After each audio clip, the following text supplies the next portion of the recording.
legendary Enzo Ferrari once said, "Horsepower sells a car, but torque wins races." If we talk about American muscle cars, he was absolutely right. They really were sold due to horsepower figures. It would seem that such a common parameter as horsepower should be the same always and everywhere, because it has been used everywhere for more than 2 centuries, but it's not the case in reality. Not only are American mechanical horsepower different from European horsepower, but there are also different methods for measuring power. But if the difference between American HP and German PS is only a couple of percent, and therefore not so significant for the average buyer, then the measurement method can greatly affect final result, which will eventually be published in an advertising brochure, and it is this figure that reflects the horsepower of the car that will sell it. At least that's how it worked in America during the golden era of muscle cars when the buyer didn't care about fuel consumption. There is a common idea, especially popular among the haters of the American auto industry in general and classic muscle cars in particular, that the U.S. automakers of the golden age were masters at swindling customers. The real power of the most serious machines of that time was greatly inflated due to a cunning way of measuring it. Such an opinion not only has a place to be, but it is quite justified, because the engine power of American cars was measured according to the so-called gross power standard or SAE gross, which implies bench testing of the power unit not only without a muffler and air filter, but also without all attachments, and only in 1971 a new net power standard was introduced, also known as SAE net, which forced manufacturers to measure differently, with attachments, muffler and air filter, but still without taking into account transmission losses. By and large, this is how engine power is measured in modern cars, and indeed it is indicated in the factory specifications. Power at the flywheel, and not at the wheels. During 1971-72, many automakers began to specify both power figures in the specifications. So the famous Chevrolet Chevelle SS 396, 71 model year had 300 horsepower SAE gross, but only 260 horsepower according to SAE net. The difference is very significant, more than enough for a hater who is confident in his knowledge to say that Americans are lying. Their muscle cars were not really as powerful as you think.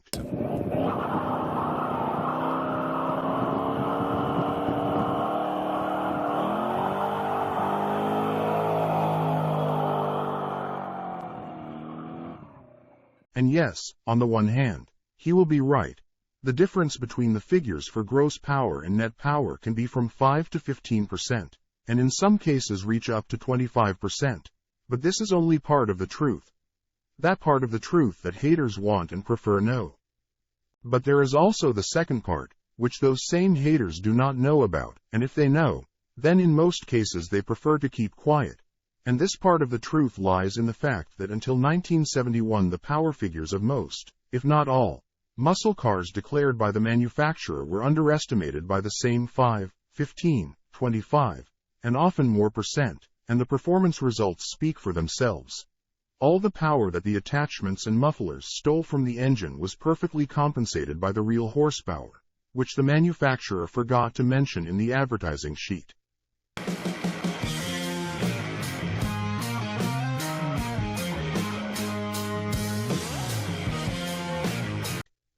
But you may ask, why underestimate the declared engine power, if, according to the logic of that time, the higher it is, the better the sales?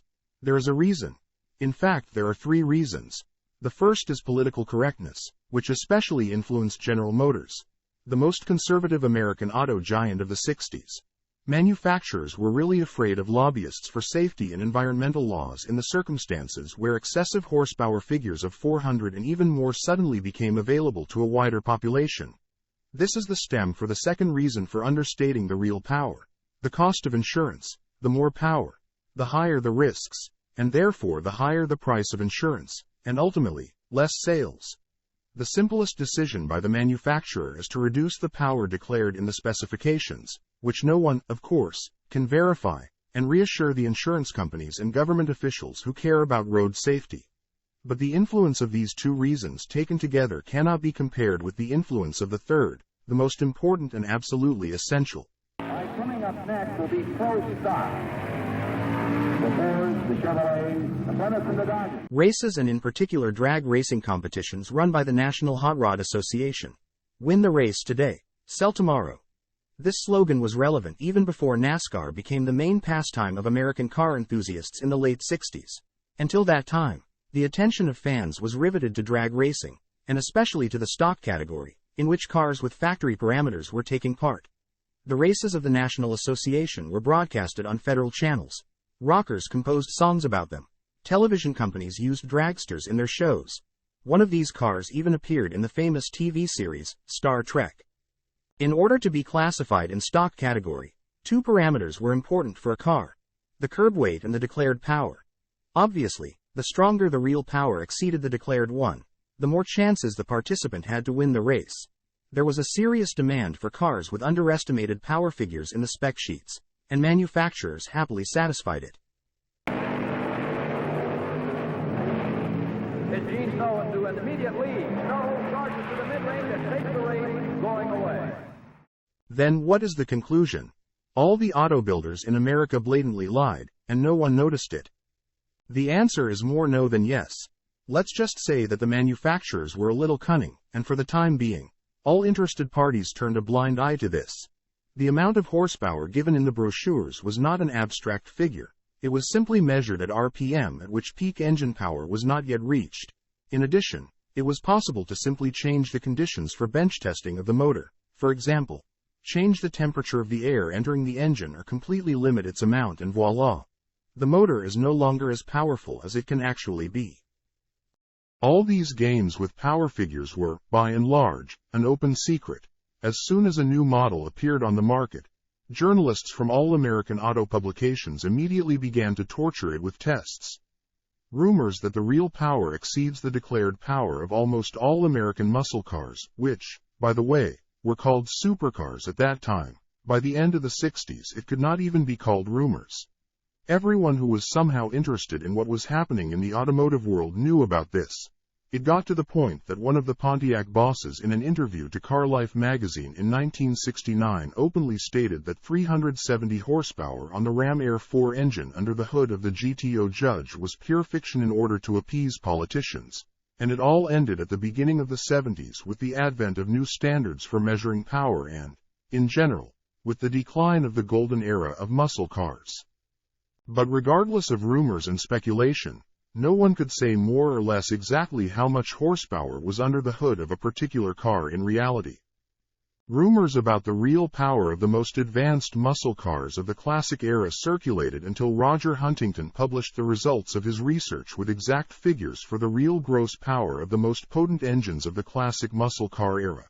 Huntington was a car tuning theorist and practitioner, a journalist who wrote countless articles for such well-known magazines as Autocar, Motor Trend, Car Life, Car and Driver. He was the author of at least a dozen books on American cars of the classic era and engine tuning.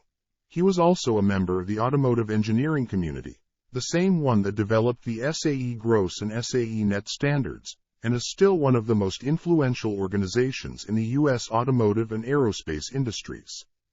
Based on the research of an array of various statistical data, including official manufacturer numbers, dynamometer test results, journalistic test results and National Hot Rod Association drag competition results, Roger Huntington created a mathematical algorithm that allows to determine the real gross power of a car's powertrain depending on its dynamic performance. In simple terms, he determined the relationship between engine power, car weight, acceleration time from 0 to 60 miles, quarter-mile time and exit speed.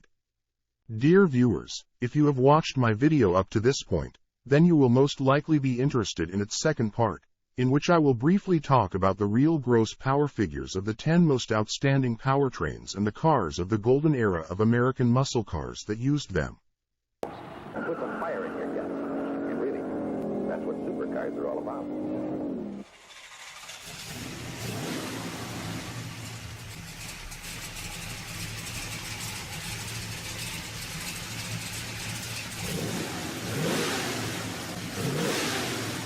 As already mentioned, in 1971, the 396th 6.6-liter V8 under the hood of a Chevelle SS 396, the displacement of which was already 402 cubic inches, had a capacity of 300 horses, but just a year earlier, the same engine produced, according to the manufacturer, 375 horsepower.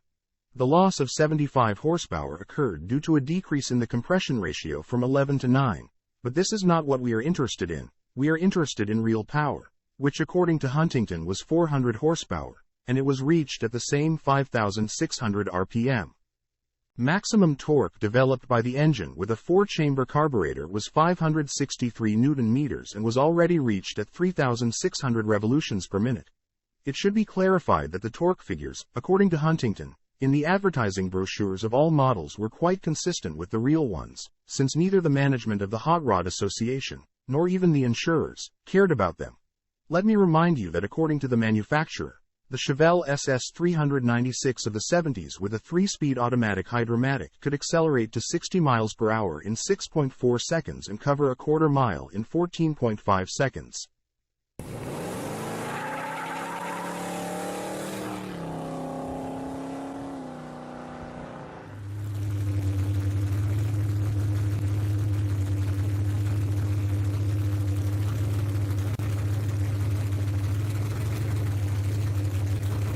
For the first time, the Cobra Jet FEV8 engine appeared under the hood of a Mustang in the year 1968.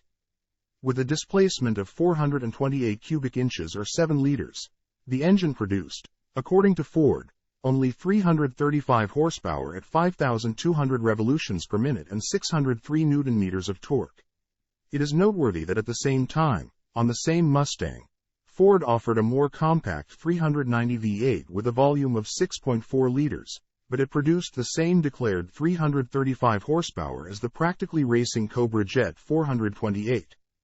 Any enthusiast who knew anything about cars understood perfectly well that there must be a serious difference in the power of these two engines, and that a 1.5-ton Mustang 428 Cobra Jet simply cannot accelerate to 60 faster than 6 seconds with only 335 horses at its disposal, and of course it couldn't, because according to Huntington's calculations, the real power of the engine was reached a little closer to the end of the tachometer marking at 5,600 revolutions per minute and was a whopping 410 horsepower.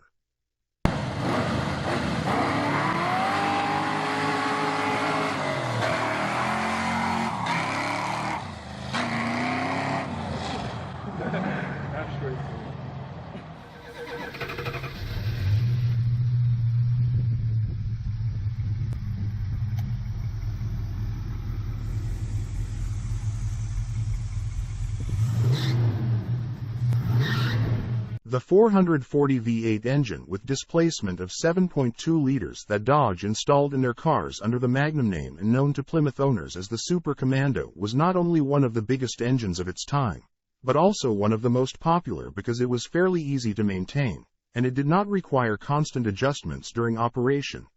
Developing locomotive torque of 651 Nm, the Magnum and Super Commando engines had a claimed power of 375 horsepower, and it was already reached at 4,600 RPM.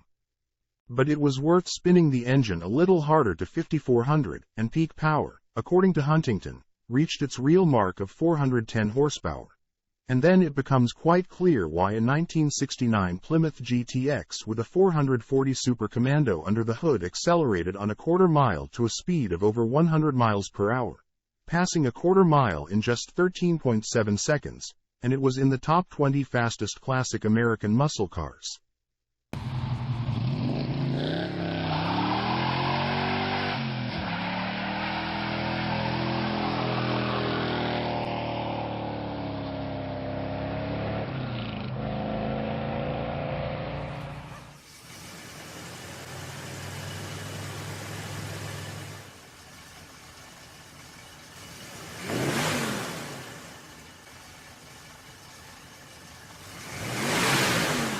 The 6.6-liter Monster Ram Air 4 was the most powerful civilian engine in the Pontiac Ram Air 400 engine line, which included 5 versions. While the Ram Air 5 was reserved for Trans Am and NASCAR racing cars, the Ram Air 4 was ordered only by street racing maniacs who wanted to turn their Pontiac GTO or Firebird into a rocket on wheels. And at the same time, the declared power of this engine was not really sky high. only 366 horsepower available at 5,100 revolutions per minute.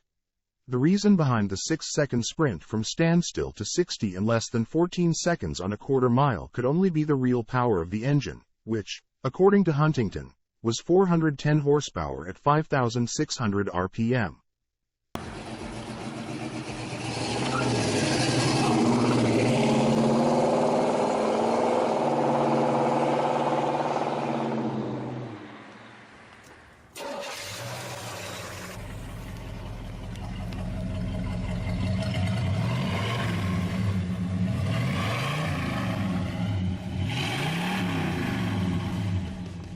Six seconds to 60, 14.4 seconds on a quarter mile, 360 horsepower and 692 Newton-meters of torque.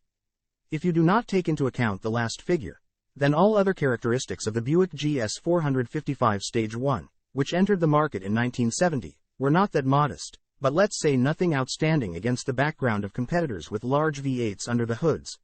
But one has only to think about these figures and the discrepancies become downright obvious. 7.5 liters of volume and only 360 horses, and at the same time almost 700 Newton-meters of torque. Buick is clearly keeping something unsaid, and this something is the real power of the engine.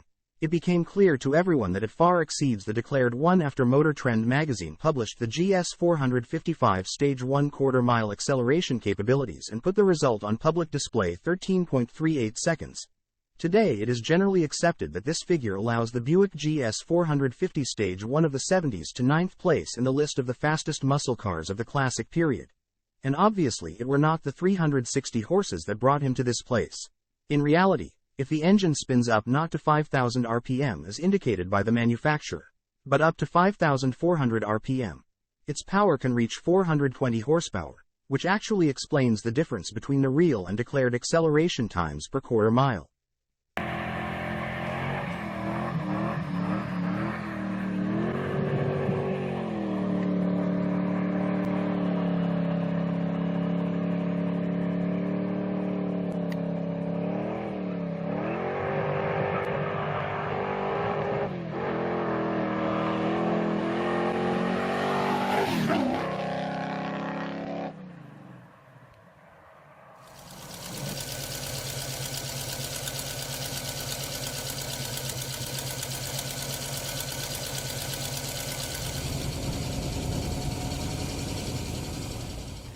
The 7-liter 385 series Ford 429 V8 engines appeared on the Mustang as a response to the nearly identical Chrysler 426 Hemi.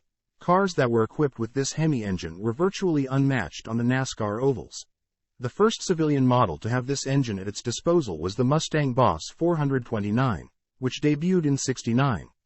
Given the racing origin of the motor, no one doubted that the very modest 375 horses of the declared power were just a nod to the fighters for the environment and safety, and insurers.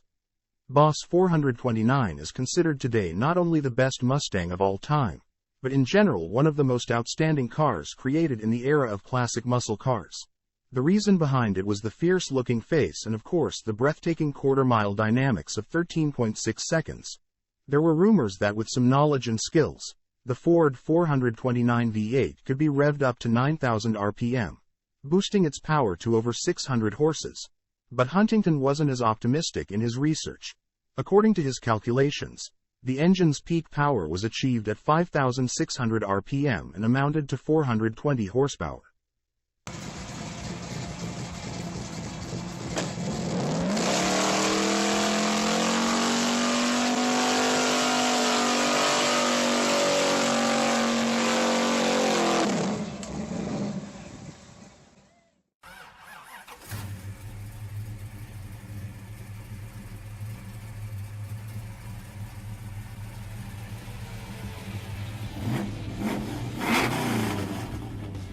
For those in the know, there's no need to explain what the Chrysler 446 pack and 6-barrel monsters are. But for those who are not familiar, it's enough to know that their main but not only difference from the base Magnum and Super Commando engines was the presence of 3 2-barrel carburetors instead of 1 4-barrel carburetor. These engines boasted a claimed power of 390 horsepower at 4,700 RPM, but according to Huntington, It increased to 430 horsepower at 5,600 RPM. The six-packs attracted buyers with their reliability, ease of maintenance, and most importantly their price, which was almost half that of the 426 Hemi, while still providing almost the same performance as the top Mopar engines. The most convincing proof that cars equipped with the 443 carburetor engines were fast as a hurricane is the 1969 Plymouth Roadrunner, which is considered the third fastest classic American muscle car with a quarter-mile time of 12.91 seconds.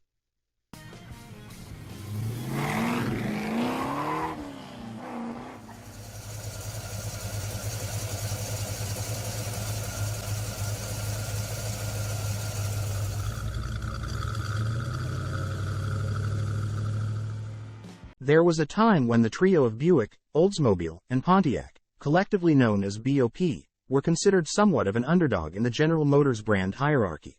But within this trio, Oldsmobile itself was the ultimate underdog, always lagging behind.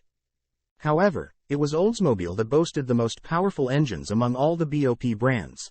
The 455 cubic inch, 7.5-liter V8 engine was a staple for each of the three brands. But these engines were completely different, with almost no interchangeable parts. The standard Oldsmobile 455 engine, found in models like the Cutlass 442, delivered a claimed 365 horsepower. However, as an option, a slightly upgraded version of the engine known as the W30 was offered. According to the manufacturer, it only added 5 more horses to the total 370 horsepower. It was a mystery how these cars weighing almost 1,700 kilograms could sprint the quarter mile in just 13.88 seconds. The answer, of course, was found by Huntington.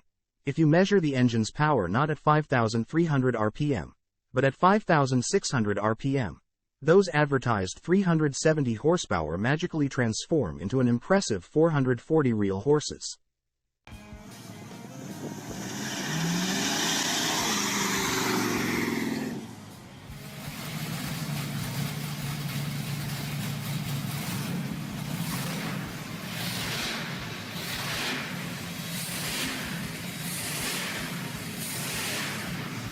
What can we say about the 426 Hemi?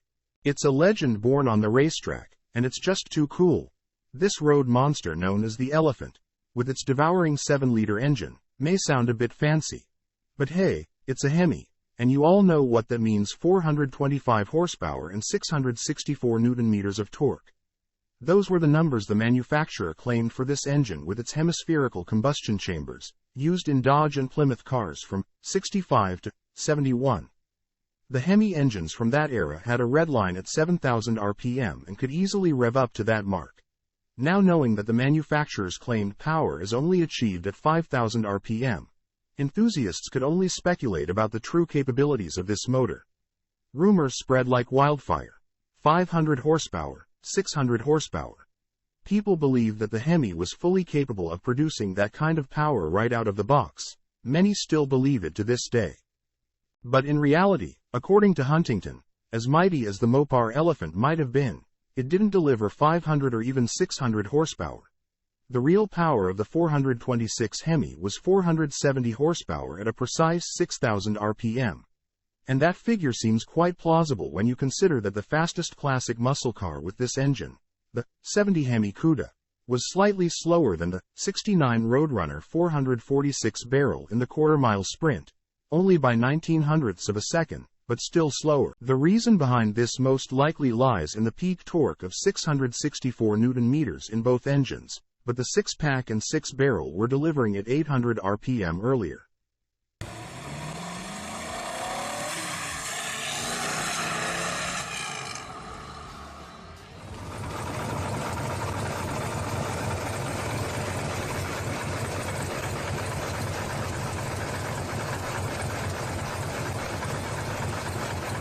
Corvette 427 L88, a real paradox on 4 wheels that made its debut in the 1967 model year. The big shots at General Motors wanted it to exist as a road model, at least in theory, but they definitely didn't want regular folks buying it and cruising around on public roads. So they didn't advertise the car or even include it in the catalogs. The idea was to rely on word of mouth and let those who needed to know about this beast find out and buy it, That is, if they could afford it. In other words, this model was meant for the track, but it was technically allowed to be driven on public roads. Of course, there were daredevils out there ready to get their hands on this beastly machine. Only 116 lucky individuals managed to purchase it, and almost all of them were professional racers. The main culprit behind this whole conspiracy was the legendary 7-liter racing engine, the 427 V8 with the codename L88. Corvettes equipped with these engines, when unleashed on the Le Mans track, reached mind-boggling speeds of over 170 miles per hour. Now here's the kicker. The manufacturer claimed that it produced a mere 430 horsepower. But calculations by Huntington revealed the true power figure to be around 480 horsepower. And let me tell you, even that number might be a bit conservative considering that the Corvette 427 L88 could tear through a quarter mile in less than 12 seconds.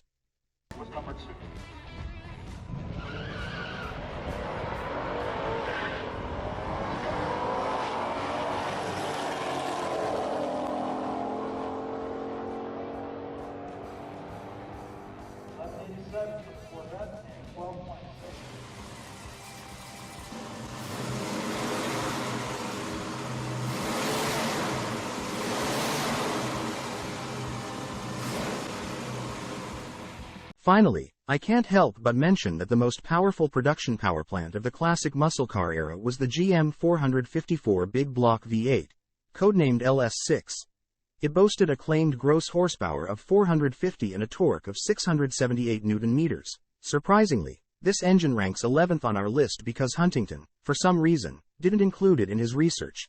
Nevertheless, the majority of experts agree that the stated power of this behemoth, with a displacement of 7.4 liters, just like other big engines of the era, actually delivered more horsepower than what the manufacturer advertised in brochures. The LS6 V8 engine was only available in its finest form in the year 1970. When fitted under the hood of the Chevy Chevelle SS 454, it endowed the massive machine weighing nearly 1,700 kilograms with incredible performance. Not only did it rival the dynamics of Mopar cars equipped with 6-pack or Hemi engines, but it even surpassed them. Carcraft journalists managed to record its quarter-mile time in an astonishing 13.12 seconds, reaching a speed of 172 km per hour at the finish line. Clearly, these figures indicate that the actual power of the LS6 engine must have been no less than that of the renowned 6-pack or Hemi engines. It's incredible to think about the raw power these classic muscle cars possessed.